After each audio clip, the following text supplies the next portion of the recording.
사랑하는 성도님들, 오늘날 인터넷을 보면 특징적인 것이 하나 느껴집니다. 어떨 때 보면 인터넷에서 이것저것 하는 게 부담스러울 정도가 있습니다. 왜냐? 사람들이 너무 예민하기 때문입니다. 정말 너무 예민해요.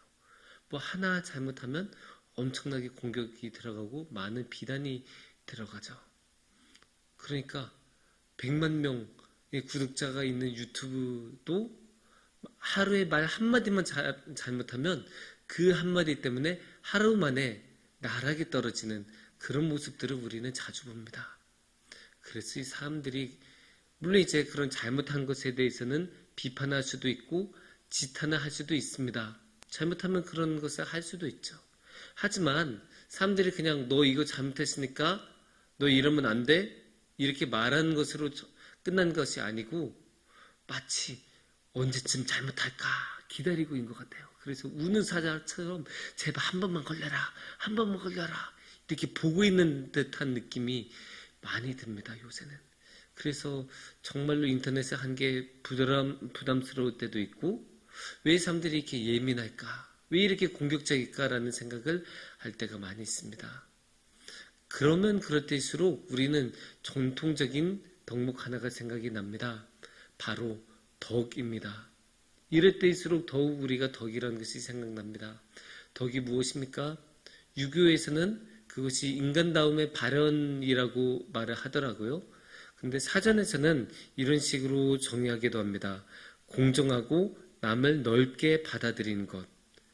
그러니까 이렇게 남에 대해서 예민해져 있고 공격을 하려는 준비가 되어 있어서 언제든지 공격하고 싶어하는 그런 증오와 혐오의 시대일수록 더욱더 이렇게 남을 받아들이고 관용하고 그래 한 번은 실수할 수도 있지 이렇게 받아주는 그러한 덕목인 덕에 대해서 우리가 다시 한번 생각을 하게 됩니다. 그런데 재미있는 것은 성경에서도 이런 덕을 굉장히 강조한다는 점입니다. 그래서 오늘은 특히 오늘의 말씀을 통해서 이 덕에 대해서 함께 생각하는 시간을 가져보도록 하겠습니다. 덕에 대해서는 특히 이 오늘의 말씀에서 잘 나오는데 오늘의 말씀은 어제의 말씀에서 이어지는 그런 내용이죠. 어제의 말씀은 어떤 내용이었습니까? 먹는 것 가지고 서로 비판하거나 업신여기지 말라, 싸우지 말라 그런 내용이었습니다. 그런 말씀이 비슷하게 이어져요. 그래서 계속 공동체 내에서 그런 갈등이 있을 때 서로 싸우지 말라 이런 내용을 오늘 주되게 담고 있습니다. 그런 모습이 특히 13절에서 나옵니다.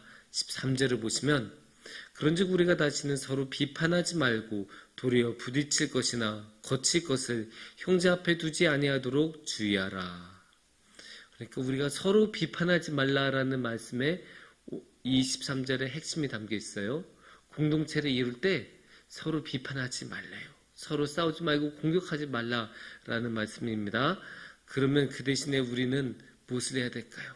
이렇게 하지 말라고 하는 것은 그렇게 지금 하고 있다는 뜻일 텐데 그래서 비판하지 말라는 뜻은 결국 비판을 하고 있다는 뜻일 텐데 그러면 그 비판 대신에 무엇을 하라고 하실까요? 19절 말씀을 보면 우리가 알 수 있습니다. 19절 말씀을 보시면 그러므로 우리가 화평의 일과 서로 덕을 세우는 일을 힘쓰나니 그러니까 덕을 세우는 일에 힘쓰라고 해요. 서로 덕을 가지고 공격하는 것보다 비판하는 것보다 덕을 세우고 서로 받아주는 것을 먼저 해라. 그러면 그렇게 받아줘서 무엇을 해야 될까요?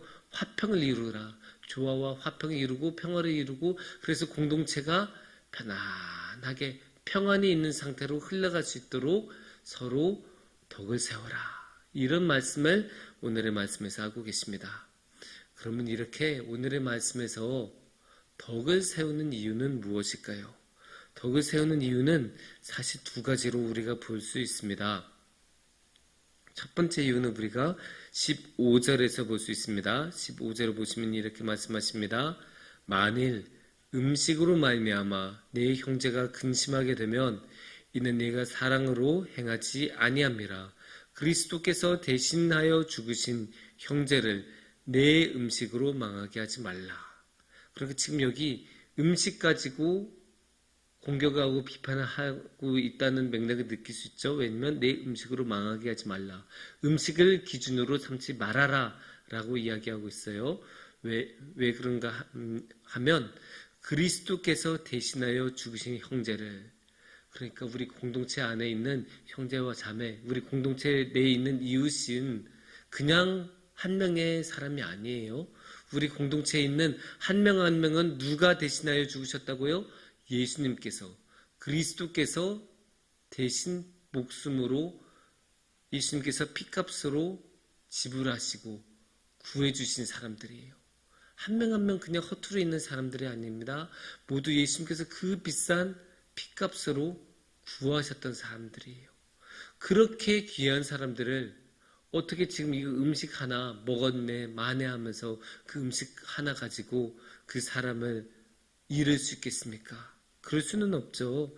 그래서 그 음식 하나 가지고 근심하게 되고 그 음식 하나 때문에 잃어버리게 되면 그 귀한 주님의 피값이 허무하게 없어지는 것 아닙니까?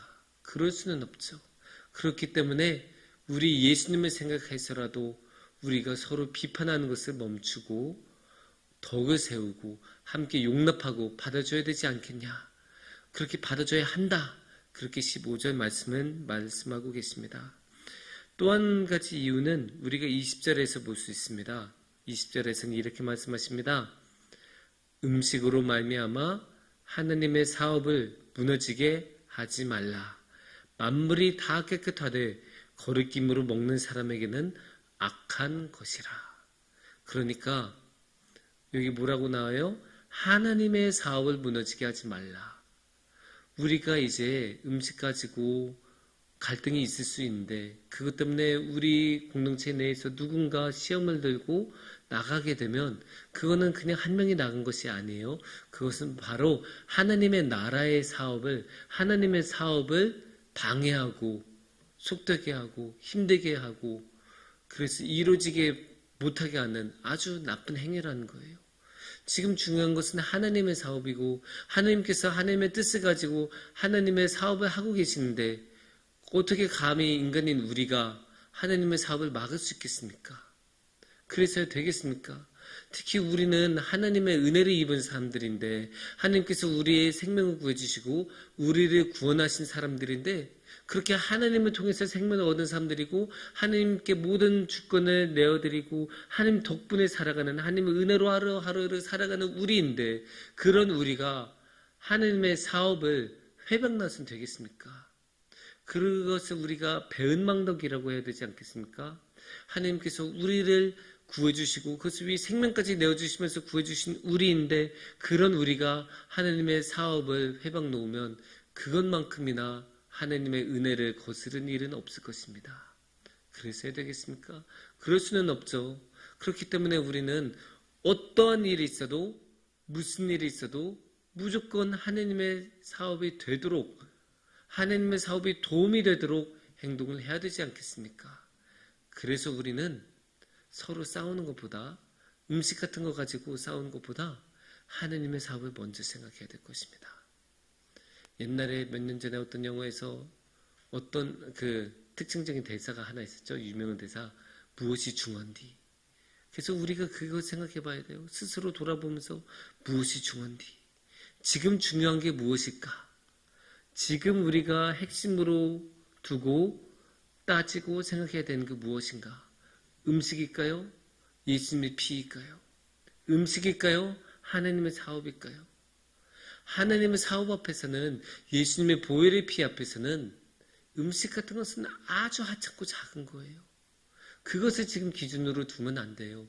예수님의 피가 중요한 거지 음식 같은 것은 예수님의 피 앞에서는 절대로 기준이 될 수 없어요.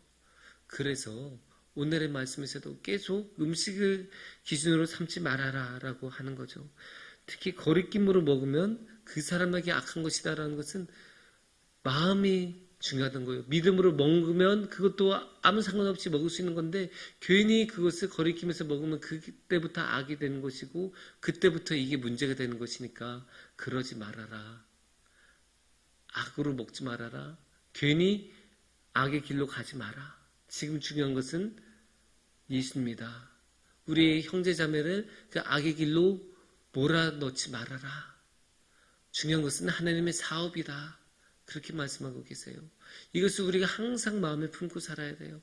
항상 우리가 무슨 행동을 할 때 기준이 지금 우리 자신인가, 이 땅의 음식과 같은 이 땅의 것인가, 아니면 하나님의 사업인가, 아니면 예수님의 피인가, 그거를 우리가 생각해야죠. 우리가 사람의 길을 따라야겠습니까? 예수님의 길을 따라야겠습니까? 당연히 예수님의 길을 따라야 할 것입니다.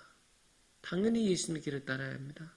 그래서 우리가 언제나 중요한 것은 예수님의 눈물이고 예수님께서 피를 흘리셨다는 것이 중요하다는 것을 알 수 있습니다. 그래서 17절에서는 이렇게 말씀하십니다. 하나님의 나라는 먹는 것과 마시는 것이 아니요 오직 성령 안에 있는 의와 평강과 희락이라. 하나님의 나라의 기준은 먹는 것, 마시는 것 아니에요. 지금 우리가 싸우고 있는 그런 음식들, 먹고 마시는 것으로 하나님의 나라가 결정된 게 아니에요. 또 하나님의 나라가 임했을 때 그 하나님의 나라는 먹는 것이나 마시는 것이 아니에요. 그러면 하나님의 나라의 모습은 어떻게 됩니까? 의와 평강과 희락입니다. 정의가 이루어지고 있느냐, 또는 평화가 이루어지고 있냐, 기쁨이 있느냐, 거기에서 하나님의 나라의 모습을 볼 수 있는 것이에요. 그리고 그 의와 평강과 희락은 저절로 이루어진 게 아니에요. 성령님을 통해서 이루어져요. 성령님이 우리와 함께 하실 때 그 의와 평강과 희락이 우리 안에 임하면서 하나님의 나라를 누리는 것이지, 지금 무엇을 먹고 마시느냐, 무엇을 먹지 않고 마시지 않느냐에 달려있지 않습니다. 그래서 우리는 지금 중요한 게 무엇인가, 기준이 무엇인가를 우리가 언제나 확실히 해야 돼요. 기준은 음식 같은 것, 사람의 것, 이 땅의 것은 단 한 번도 하나님의 나라의 기준이었던 적이 없어요. 항상 하나님의 나라의 기준은 하나님이시고 예수님이시고 주님의 보혈의 피입니다. 그래서 우리는 언제나 봐야 돼요. 사람의 것, 음식 같은 그런 사람의 것이 어디로 갔냐를 봐야 되는 게 아니라 지금 예수님의 보혈의 피가 어디로 흘러간지를 우리가 봐야 돼요. 그리고 그게 공동체 안에서 의와 평강과 희락을 이룰 수 있도록 우리가 언제나 힘써야 돼요. 우리가 우리 생각에는 옳다고 생각하는 것이 있죠. 그래서 그것을 주장할 수도 있고 그렇게 해야 된다고 말할 수도 있어요. 하지만 그 작은 것, 그 어쩌면 굉장히 주님 앞에서는 하찮은 그것 때문에 우리 공동체에서 누군가가 상처를 받고 그 상처 때문에 더 이상 공동체에 남지 못하고 떠난다고 하면 그것이야말로 하나님의 사업에 반대되는 일이 될 것이고, 하나님의 마음을 아프게 하는 것이고, 하나님의 사업에 회방 놓고 예수님의 피가 무의로 돌아가는 그런 일이 될 것입니다. 그래서 언제나 우리는 어느 누구도 우리 공동체 안에서는 우리 때문에, 서로 때문에 떨어지는 일이 없도록 했으면 좋겠습니다. 언제나 주님 앞에서 덕을 행하고 그 덕으로 서로 받아들여서 우리 공동체가 주님의 보혈이 흐르는 공동체가 되고 하나님의 덕으로 세워지는, 하나님의 사업이 이루어지는, 그래서 하나님의 나라가 의와 평강과 희락으로 이루어지는 그런 공동체가 되기를 축원합니다. 함께 기도하겠습니다.